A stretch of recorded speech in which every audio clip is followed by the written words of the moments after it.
Shivasadi Gaura Bhaktavrinda. Hare Krishna, Hare Krishna, Krishna Krishna, Hare Hare, Hare Rama, Hare Rama, Rama Rama, Hare Hare. Srila Prabhupada ki jai. So 3 times we will recite together Om Namo Bhagavate Vasudevaya. Let's do it together. Wherever you are, sit straight, neck in the line in the back. If you know the mantra, keep your eyes closed. If you do not know the mantra, you can read off the screen.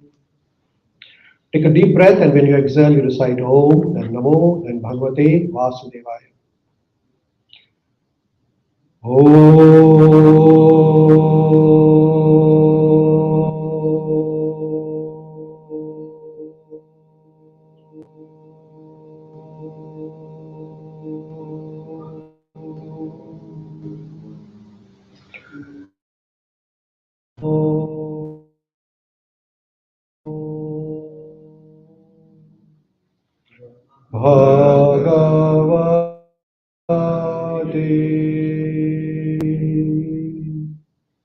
Vasudevaya.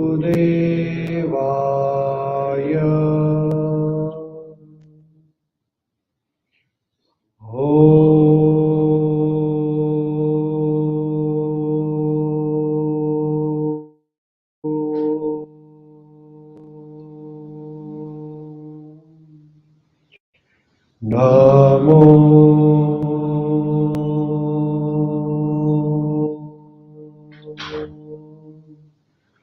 Bhagavate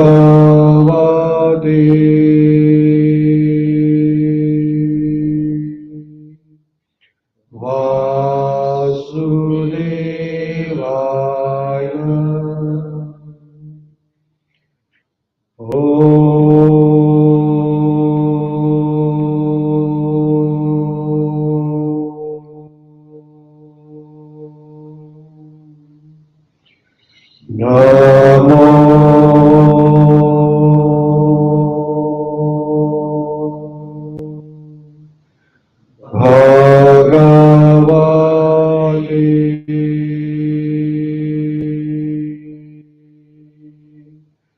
Vasudevaya.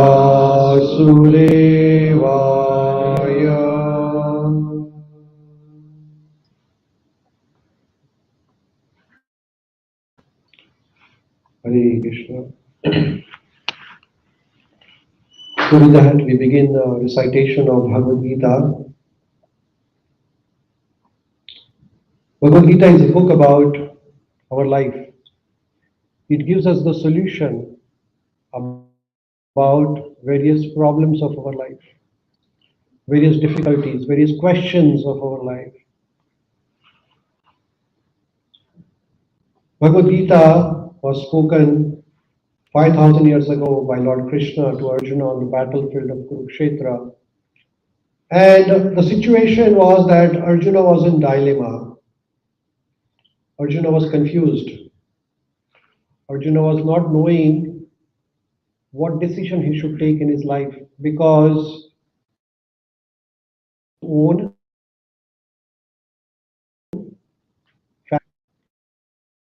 cousins, grandfather, his own guru, Dronacharya, Kripacharya. So Arjuna was, should I fight against my own family and friends? If I fight, responsible for it. That is sinful to kill our family and friends. So Arjuna becomes very compassionate. Compassion is one of the emotions of our life, very powerful. But sometimes our emotions can become our weakness. Like love is an emotion, prema. But love can become your weakness. In a similar way, Arjuna had a compassion. Compassion is in Sanskrit called as karuna. So Arjuna became very compassionate. He said, I'm not going to fight. Was that a right decision or wrong decision? He was not sure. So he started thinking that what should I do, because the war battle is about to begin. Thousands and thousands of people are there on the battleground. So at the end of the first chapter of Bhagavad Gita, Arjuna becomes overwhelmed with emotions. He starts crying actually, and he becomes almost depressed because his emotions take over his entire existence. And then Arjuna gives up his bow and arrow and he says, Krishna, I'm not going to fight this war because I don't think it is proper. So that is the first chapter of Bhagavad Gita. And then Arjuna's compassion is expressed in the second chapter of Bhagavad Gita here. The shloka is on the screen. So this shloka, Sanjaya, who is the assistant of Dhritarashtra, who is a blind king, but this Sanjay is the assistant who has this divine vision, Divya Drashti, by which he is able to see the happening on the remote place in the Kurukshetra. So he's sitting in Delhi and he's able to see what's happening in the Kurukshetra, remote place, like television. So Sanjay is saying here, Sanjay is describing the situation of Arjuna. So you can repeat the shloka.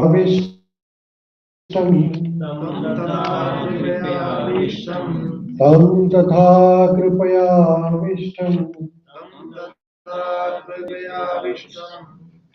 Ashru Purna Kulekshanam Ashru Purna Kulekshanam Vishidantam Nidam Vakyam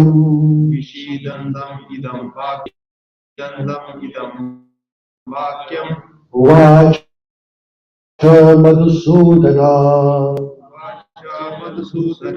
Uvacha Madhusudana. So Sanjaya is describing, what is Sanjaya doing? Sanjaya is saying to Dhritarashtra. Can you read off the screen? Sanjaya said, seeing Arjuna full of compassion, his mind depressed, his eyes full of tears. Madhusudana, Krishna spoke the following words. So here Sanjaya is saying to Dhritarashtra that Arjuna's Ashru Purna Kulekshanam. Ashru means tears. Arjuna was crying. Now this Arjuna is not an ordinary person. He's a great fighter. He's crying. Can you imagine? He's a strong man. He's just crying because his compassion, karuna is overtaken his mind. You see? So when compassion becomes, when your emotions become your weakness, you lose the balance of your life. So the strong man outwardly becomes weak from outside. You might be looking very strong, but inside you become weak. And then, so tam tatha krupaya vishtam. Krupaya means karuna, compassion. Ashru Purna Kulekshanam. Ashru Purna. Ashru means his eyes are full of tears. Vishidantam. Vishidantam means lament. And then at that time, Uvacha Madhusudana. Madhusudana is Krishna. Who is the main speaker of this verse? Okay, our friends are online. Let me see who are our friends online here. Our friends are online are, we have, okay, we have Jitendra Ji, Lalit Prabhu, Kadambari Ji, Vishal Prabhu, Lalit Prabhu. Okay. Okay, so who is the speaker of this verse? Yes, Prabhu? Sanjay? Actually, it is Krishna. Why? Because Sanjay is saying that Krishna is speaking like that. So the primary speaker is Krishna, and Arjuna is Sanjay is repeating it. You understand this point? Huh? You understand this or no? Yeah. Who is the primary speaker? Main speaker? Krishna. Krishna. You see? So when you read and listen, you have to be very careful. Okay. Because the questions are going to be from the answer which I already given. I'll already give the answers. You have to just find the question and the answer, okay? So in my description of the words, I will already give the answer. And then you have to give the answer from that, okay? Is that okay? Okay, so the next question, Arjuna's emotional state described in this verse. Is he angry? Is he restless? Is compassionate or is confident? Huh? Compassion. He is very, very compassionate. And for whom he is compassionate about? He is compassionate about? What is he compassionate about? Who can help me there? He is compassionate about the lives of his cousins and family and friends, right? So Arjuna is very, very compassionate. Now, is it a true compassion or a false compassion? So here is the very important thing. So here is a picture. Can somebody describe me this picture? Who can help me with this picture? Can you see the picture? You're a painter, right? You artist. You are an artist, right?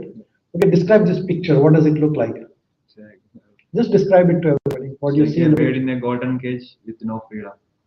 There's a bird in the golden cage with no freedom. That's good. What else do you see? Or what do you see in the picture? What do you see in the picture, Prabhu?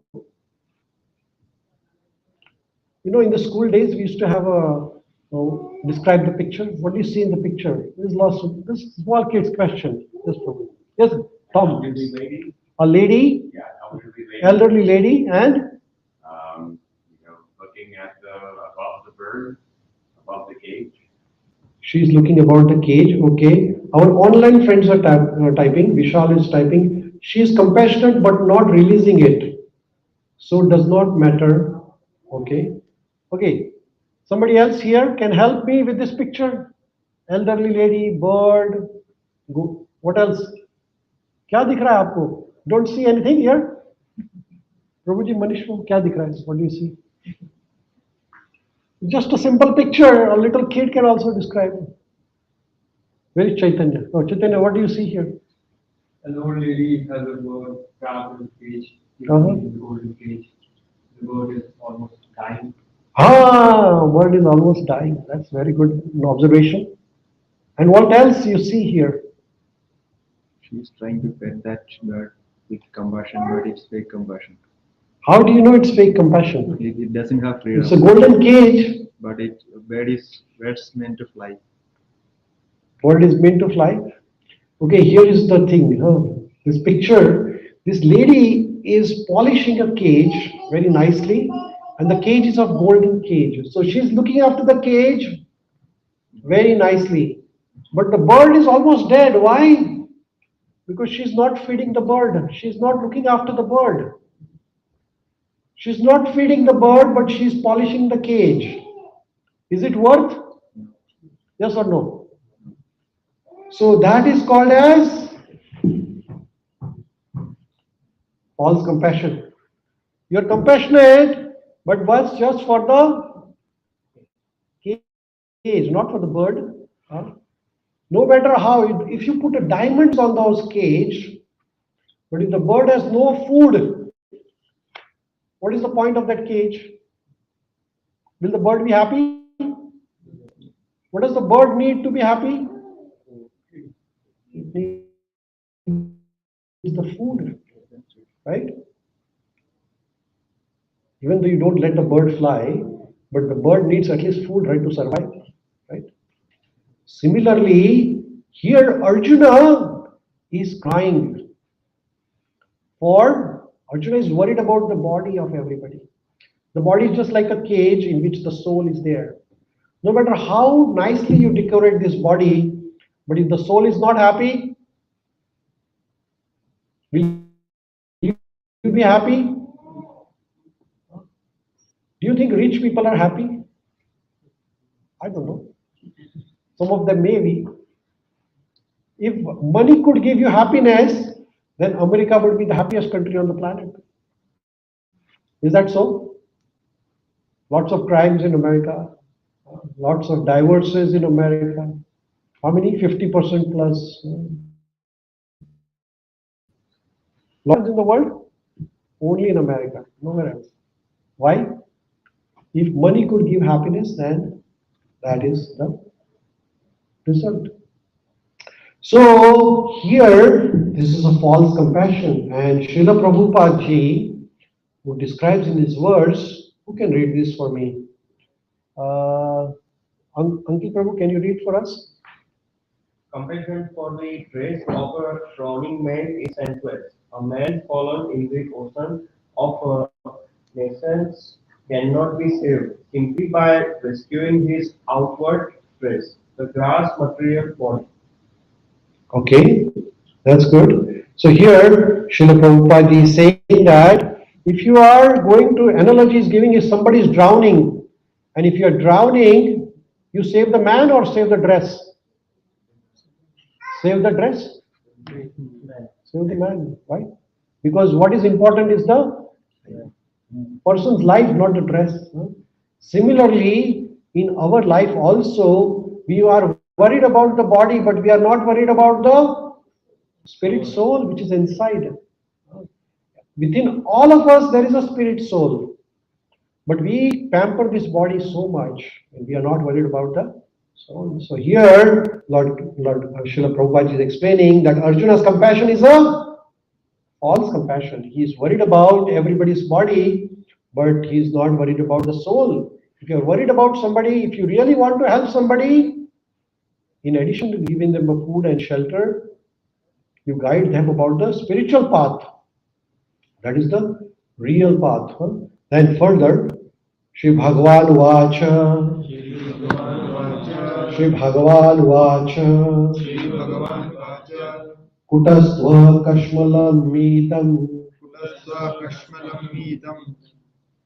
Kutastva Kashmalam Mitam, Vishame Samupastitam, Vishame Samupastitam, Anarijustam Asarpyam, Anarijustam Asvarpyam, Akirtikaram Arjuna, Akirtikaram Arjuna. Lord Krishna is saying to Arjuna, the Supreme Personality of Godhead said, my dear Arjuna, how has these impurities come upon you? They are not at all befitting for a man who knows the value of life. They lead not to the higher planets, but to infamy. So here, in this verse, Lord Krishna is addressed as Sri Bhagavan. It says Sri Bhagavan Vacha. So he is saying Kutastha Kashmalam Idam. Kashmalam means dirt. Dirt means impurities. So Lord Krishna is saying, how come these impurities have come upon you? This does not fit to Anarya Justam Asvargam. Anarya means Anarya, one who is not Arya. So Anarya is a very important word. What does the word Anarya refers to? What does the word Arya means? Anybody knows the word Arya? Have you heard about the word Arya? What is the word Arya means? When people in Bharatvarsha, they were called Aryans before. Have you noticed before? Aryans, have you heard the word Aryans? The people in India, now they are called Indians or Hindustani or Bharatiya. But before, thousands of years back, they were called Aryans. What is the Aryan means? There is somebody typing the best person here. Vishal Prabhu is typing best. Lalit is typing best. Okay, Aryan. What does the word Arya means? Aryans are the people who know the value of the human life. So here is the word Aryan referred in this verse to the people who are enlightened, and individuals who are pursuing the liberation. So people in the Aryan, people were called Aryans because they knew the value of human life. What is the value of human life? What is the value of a human life? Huh? What is the value of human life? Value of the human life is not to just live like animals, but to think about how can we get out of the repeated cycle of birth and death, birth and death, birth and death. Every time we get a birth, we get old age, disease and death. Birth, old age, disease and death.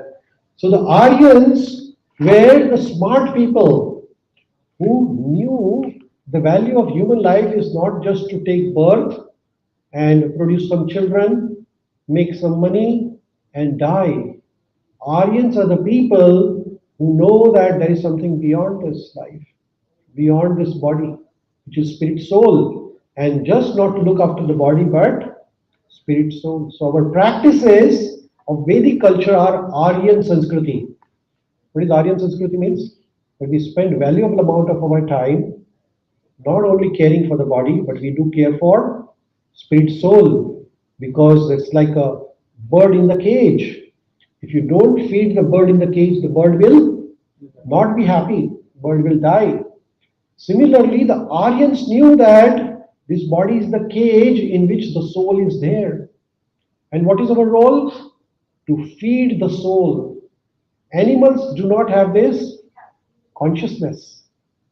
That is called as Aryans. So here, Lord Krishna is telling to Arjuna that, hey Arjuna, you are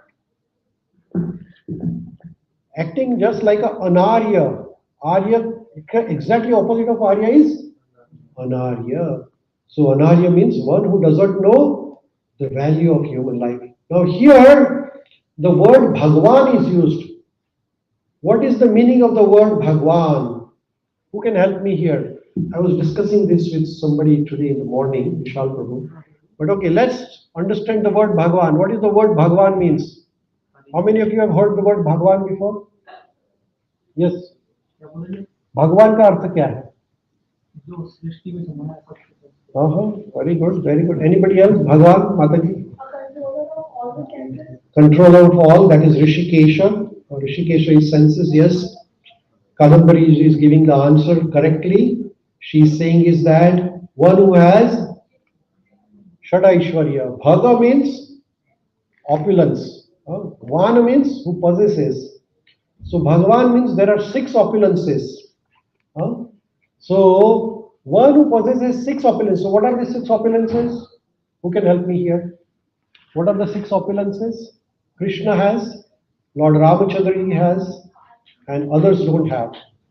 You see, the word Bhagwan, we use Bhagwan word for all Vishnu Tattvas. Like say, we use Bhagwan for Lord Krishna. We say Bhagwan Krishna. We say Bhagwan Ramachandra. Bhagwan Vishnu.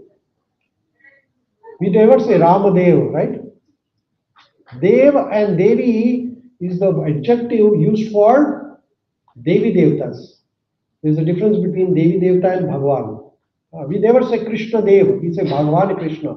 We say Mahadev, Ganpati Devata, Durga Mata, Durga Devi, Saraswati Devi, Lakshmi Devi. So all these are Devis and Devtas, and there is a Bhagwan title used for Vishnu Tattva. Why? What does Bhagwan means? Bhaga means opulences. There are 6 opulences. If one person has all of them together, that person is called Bhagwan. So what are those opulences? Let's see. Somebody typed it here. Vishal Prabhu has typed. Okay. And Lalit Prabhu has also typed. That is correct. Both of answers are correct actually. So first opulence is that one who is very knowledgeable. Knowledge means his knowledge is approved by everybody. Like say Bhagavad Gita of Lord Krishna, He's renowned all over the world, right? So he's the most knowledgeable person. All the Vedas comes from Lord Krishna. Lord Krishna says, Vedescha sarva ahameva vedyo. All the Vedas are coming from Krishna actually. All the Vedic knowledge was imparted by Lord Krishna to Brahmaji.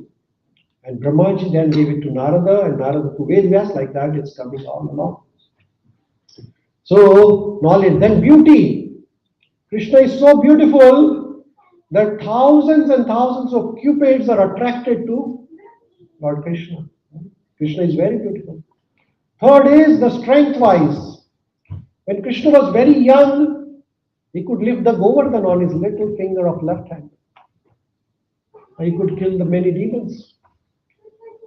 Then fourth is the Aishwarya, opulence. When Krishna was on the planet, he could build 16,180 palaces for his queens in the Dwarka. Right? And then fame. Krishna is most famous. Everybody knows Krishna. Right? Oh, what is that? Can you open the... Yeah, I'll open the answer. Yes. And the last one, but not the least one, is the renunciation. Even though Krishna has all the opulences, he's not attached to any of those opulences. So that is why the word Bhagavan is used here. Now, in the Vedic scriptures, Krishna is described as Supreme Personality of Godhead. In Srimad Bhagavatam, it is said that Ete cham sakala pumsha Krishnastu Bhagavan Swayam Indrari Vyakulam Lokam Mrudayanti Yuge Yuge. So this is from Srimad Bhagavatam. It says that all the list of incarnations of Godhead submitted herewith are either plenary expansions or the parts of plenary expansions of Supreme Personality Godhead. But Krishna is the Supreme Personality Godhead himself. Krishnastu Bhagavan Swayam. All the incarnations, they come from Krishna. This is mentioned in Srimad Bhagavatam. Even Brahma Samhita, it is mentioned. Ishvara Parama Krishna Anadiradir Govinda Sarva Karana Karanam. What is this? Brahmaji is saying this in Brahma Samhita. What is Brahmaji saying? Ishvara Parama Krishna. Parama Krishna. Ishvara Parama Krishna. Sachidananda Vigraha Anadir Adir Govinda Sarva Karana Karanam. Karana Karanam means cause of all causes is Lord Krishna. Srimad Bhagavatam. In Srimad Bhagavatam, Mata Kunti, Bhishma Pitamaha, Yudhishthir Maharaj, Dhruva, Prahlad, everybody is worshipping Lord Krishna. Even in the modern age, Shankaracharya, Gnaneshwar, you name it. Narsi Mehta from Gujarat. Everybody worshipping Govindam Adi Purusham. So here Krishnastu Bhagavan Swayam. So here Bhagavan Krishna is saying to Arjuna that, hey Arjuna, how come these impurities have come upon you? You are Arya and you are acting like a Anarya. So what is Anarya means? Who can help me here? Who is the opposite of Arya? Okay, let's see our online friends now. Okay, let's do. Who can help me with Anarya? Or you forget or remember? What is that? Someone who does not know the value of life. Absolutely. Big round of applause to Tom. Very good. Somebody who does not know the value of life. Do we all know the value of life? If we know, then what should we be doing? Spend more of our time for Atma than the body. So what do you do for Atma? Hare Krishna, Krishna Krishna, Hare Hare, Hare Rama, Ram Ram Hare Hare. So then Arjuna is saying to, there are some people who don't listen, they ask questions. So Arjuna is one of them. And it's good to ask questions, huh? Because it clears the